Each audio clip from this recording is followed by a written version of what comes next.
ये तो हम सबको पता है कि पाकिस्तान एयरफोर्स के F-16 फाइटर जेट्स को अपग्रेड करना पाकिस्तान के प्राइम मिनिस्टर शहबाज शरीफ, फिर फॉरेन मिनिस्टर बिलावल भुट्टो जरदारी और फिर उसके बाद पाकिस्तानी आर्मी चीफ कमर जावेद बाजवा, तीनों का एक के बाद एक अमेरिका का दौरा करना। उसके बाद यूएस एम्बेसडर का पीओके में जाकर पीओके को आजाद कश्मीर कहकर संबोधित करना और उसके ठीक 2 हफ्ते बाद बेहद आसानी से पाकिस्तान का 4 सालों के बाद FATF की ग्रे लिस्ट से बाहर निकलना। ये सारी चीजें 1-2 महीने के अंदर ही हो जाना, ये कोई इत्तेफाक या फिर बाय चांस या फिर बाय लक ये सारी चीजें एक ही साथ नहीं हुई हैं, बल्कि भारत और पाकिस्तान को लेकर अमेरिका की पॉलिसी में जो बदलाव आया है ये उसके कारण हो रहा है। जो बाइडेन एडमिनिस्ट्रेशन जानबूझकर पाकिस्तान के साथ कोऑपरेशन और भी ज्यादा मजबूत करने में लगा है ताकि भारत को ये मैसेज भेजा जा सके कि अगर भारत ने रशिया के साथ दूरी नहीं बनाई, रशिया को सपोर्ट करना बंद नहीं किया, तो फिर अमेरिका भी पाकिस्तान के साथ अपने टाइज पूरी तरह से खत्म नहीं करेगा। अमेरिका ये सब करके एक ही चीज चाहता है कि भारत रशिया के साथ टाइज खत्म करे, रशिया से ऑयल परचेज ना करे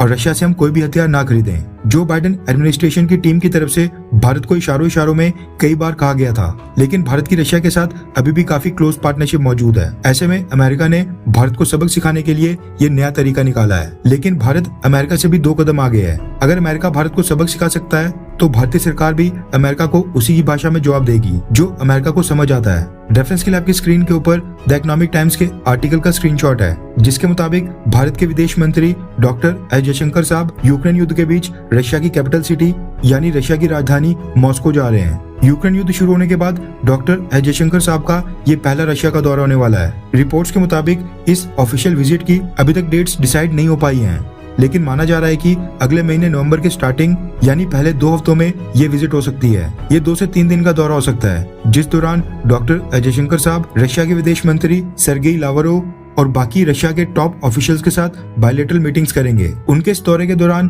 कई सारी इंपॉर्टेंट डील्स के ऊपर बातचीत होनी है, जिनसे अमेरिका को एक बड़ा झटका लग सकता है, क्योंकि अमेरिका ने कभी एंटिसिपेट नहीं किया होगा कि भारत इस क्रूशियल समय में रशिया के साथ ये सारी डील साइन करेगा और रशिया के और भी ज्यादा करीब आएगा। रिपोर्ट्स के मुताबिक डॉक्टर एस जयशंकर साहब के दौरे के दौरान भारत और रशिया के बीच दोनों देशों की नेशनल करेंसी यानी रुपीस और रूबल में ट्रेड करने को लेकर जो बाधाएं आ रही हैं उसके ऊपर चर्चा होगी। यानी दोनों देश अपनी ट्रेड सेटलमेंट्स के लिए US डॉलर या फिर यूरो का इस्तेमाल पूरी तरह से रोकने के ऊपर फैसला लेंगे। इसी के साथ भारत और रशिया के बीच जो भी डिफेंस डील्स पाइपलाइन में फंसी हैं उसके ऊपर भी चर्चा होगी, क्योंकि भारत रशिया से हथियार खरीदना बिल्कुल बंद नहीं करेगा। भारत अमेरिका और G7 देशों के रशियन ऑयल के ऊपर प्राइस कैप को सपोर्ट नहीं करेगा। इसके बदले में भारत चाहता है कि रशिया हमारे साथ क्रूड ऑयल का एक लॉन्ग टर्म कॉन्ट्रैक्ट साइन करे। उसके ऊपर भी कोई सिग्निफिकेंट फैसला आ सकता है, क्योंकि रशिया ने भारत से प्रॉमिस किया है कि अगर भारत G7 के प्राइस कैप को सपोर्ट नहीं करेगा तो रशिया उसके बदले में भारत की ऑयल रिफाइनरीज को पहले से ज्यादा डिस्काउंट देगा।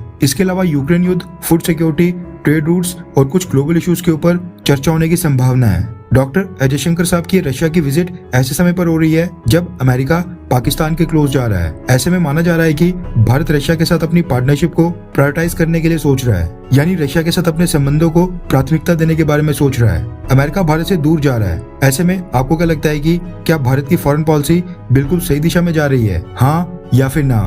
नीचे कमेंट करके अपनी राय जरूर बताएं।